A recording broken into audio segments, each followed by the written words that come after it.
Quand le réveillon du Nouvel An approche, tu peux constater qu'il existe deux types de personnes. Ceux qui savent ce qu'ils vont faire dès le mois de mars.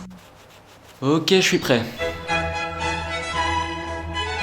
Généralement, c'est un repas un peu pourri où il faut préparer quelques blagues histoire de passer pour un mec cool. Et t'as ceux qui attendent le dernier moment avant de se décider. Des gens plutôt relous d'ailleurs. Ouais, non, moi je sais pas encore ce que je fais pour le Nouvel An, je sais pas, c'est quand? C'est demain? Je vais voir. Soit ces gens ont beaucoup d'amis ou au contraire, pas du tout. D'ailleurs, il y a une chance sur deux pour que ces personnes passent leur soirée avec des personnalités du showbiz, mais devant la télé avec Arthur. Hey, ta soirée de pure folie.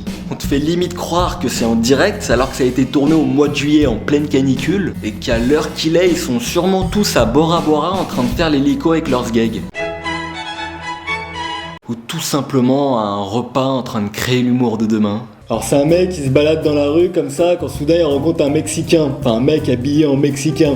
Et il lui fait tiens c'est marrant, c'est la première fois que je vois un Mexicain. Et le Mexicain il lui répond, attendez. Et le Mexicain il lui répond, tiens c'est marrant, moi c'est la première fois que je vois un Mexicain. Sinon il y a un autre type de personne mais qui n'entre dans aucune de ces deux catégories, c'est les paranos.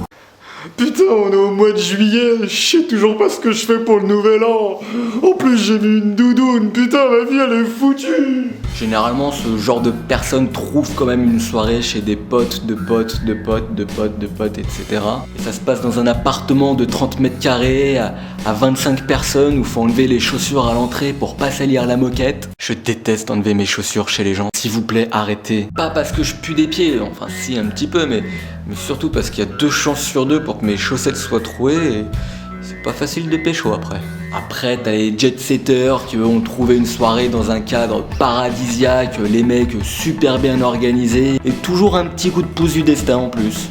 Bon les mecs, pour cette année j'ai un pur plan, ça se passe dans un château fort à Saint-Tropez, piscine, sauna, parking, et attention, ma mère nous prête sa Punto jaune cabriolet.